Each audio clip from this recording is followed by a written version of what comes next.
Welcome to this week's Ask Charlie and my how-to video. It is the King's coronation very soon. I have got my coronation bunting up behind me and I thought I would share with you how to make the Coronation Quiche. It has just been released, the recipe, and I thought we would make it together and I would show you how to do it. So I'm actually going to cheat and I'm going to use shortcrust ready-made pastry, and I've got it here just softening enough for me to use it. It is this. We can make our own pastry, but sometimes in life we just need to cut corners and make life a little bit easier for ourselves, and I find Just Roll shortcrust pastry and their puff pastry absolutely excellent, and so sometimes cutting corners is, well, I don't mind cheating occasionally, but I will share with the recipe how to make your own pastry if you want to make it totally from scratch.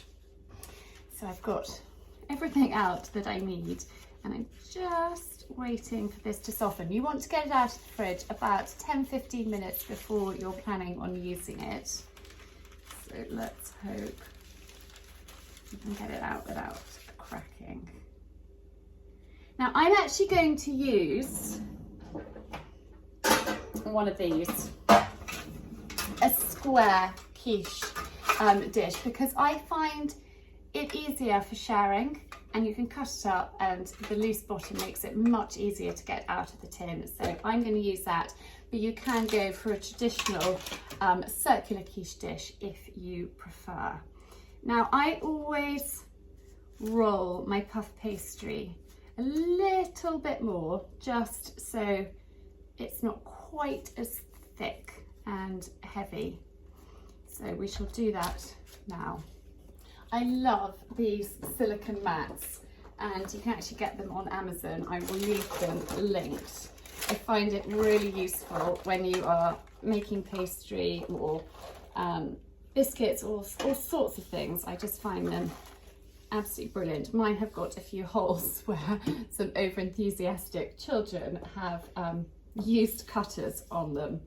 And then a little dusting of plain flour just over there, like so. And I'm just going to flip that onto there and move that to one side. Always dust your rolling pin and then your pastry won't stick to it. Just flip that edge out, just move it slightly more onto my mat and just roll it a little bit more.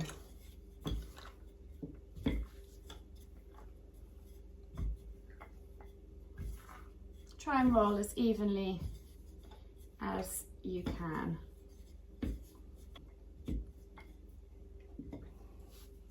And then I've got my tin at the ready. Just carefully lift it up and pop it over your tin. And then just push it down. I use my knuckle and my finger that way just to get it in to the corners like so, and then just push it down like that. You don't need to roll it. I just don't like a really thick pastry. I like my pastry to be quite light and delicate. Just make sure it's well pushed down and then trim off the excess.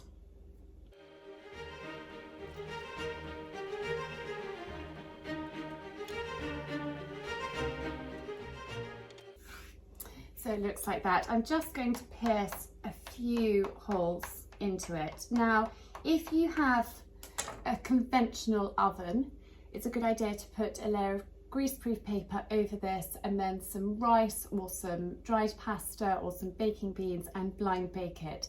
But because I'm using my Aga, one of the joys of Aga cooking is you actually don't need to blind bake your pastry, which is a godsend. So I am not going to blind bake mine. So I'm going to quickly clear the decks, and this is one of the great things about these mats, is you can just do that and shake off the excess flour into the bin. I'm going to add my milk into a glass bowl, and then some double cream, which is 175 ml, but I will leave the recipe linked for you, and it will be on my website too. Pour in your cream, and then 2 eggs.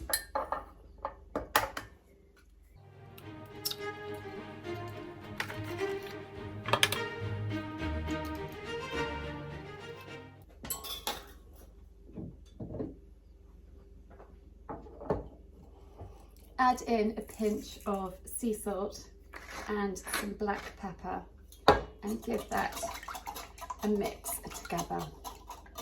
I've spilled a little bit, over enthusiastic whisking. So just pop that to one side and get your pastry case, whether you've blind baked it or not, and 100 grams of grated cheddar cheese. And I'm just going to sprinkle half of that over the bottom of my pastry case. Now, our king is a huge fan of seasonal food, seasonal produce, and I'm sure he has had a part to play in this recipe. He I think he does wonderful things actually for the country with his passion for homegrown produce and seasonal food. I think it's excellent. So just add that in. Then this recipe calls for tarragon. So I've chopped fresh tarragon. I'm just going to sprinkle that over. Tarragon has a wonderful sort of aniseedy taste to it. So I've just finely chopped that up and sprinkle that in there. It smells amazing. And then spinach. Now let's pop that there.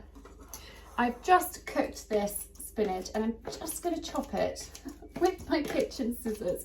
I love kitchen scissors, they're so handy for all sorts of things. So I've just cooked it, wilted it, strained it, and now just chopping it up. And I'm just going to spread it out over here. You want to make sure you've got as much of the water out as possible. I've got a little dog at my feet saying, "Mama, what are you cooking? What are you cooking?" All sorts today. I've been cooking for my members club, so it's been a busy day in the kitchen, which I love, my happy place. So just spread your spinach out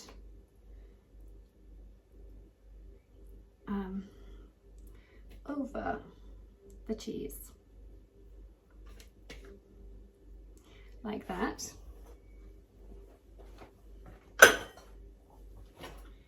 And then broad beans. So I've just cooked these broad beans and I'm going to sprinkle them in here too, like this.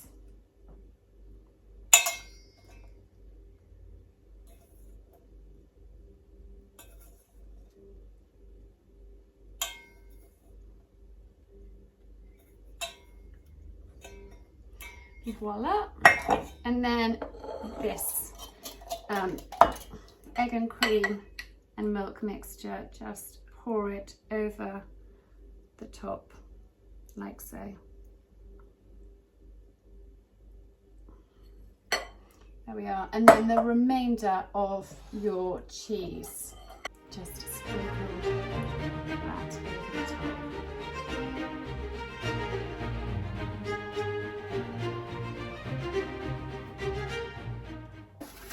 Now I've just lifted mine into a roasting tin because I find it easier that way. Because I'm using my Aga and I'm not blind baking my pastry, I'm going to put this on the floor of my Aga oven, my roasting oven, for 20 to 25 minutes until it's golden and lightly set, is what the recipe says. If you don't have an Aga, use a fan oven at about 200 until it's golden on top, so about 20 to 25 minutes. So I'll show you what I mean. I don't know, can you see into my Aga? I'm sliding it in to the bottom there and saying, Alexa, please can you set a timer for 20 minutes? 20 minutes, starting now. I will just check it after about 15 minutes, and if needs be, I will slide my plain cold sheet in. This is for Aga users only, and this just stops the top getting too overcooked. So that is a handy thing for us Aga users. Oh, that looks really good. Really good. There is my Coronation Quiche. Actually, it's very, very easy to make, and I think it's going to be utterly delicious. And it's always quite nice to try a new quiche recipe. So I hope that that has inspired you to give it a go and enjoy. Thank you so much for watching. I really hope that you have enjoyed. If you're new to my channel, please do hit the subscribe button and ring the bell to be notified of my weekly how-to videos. And I also have a weekly vlog on a Friday.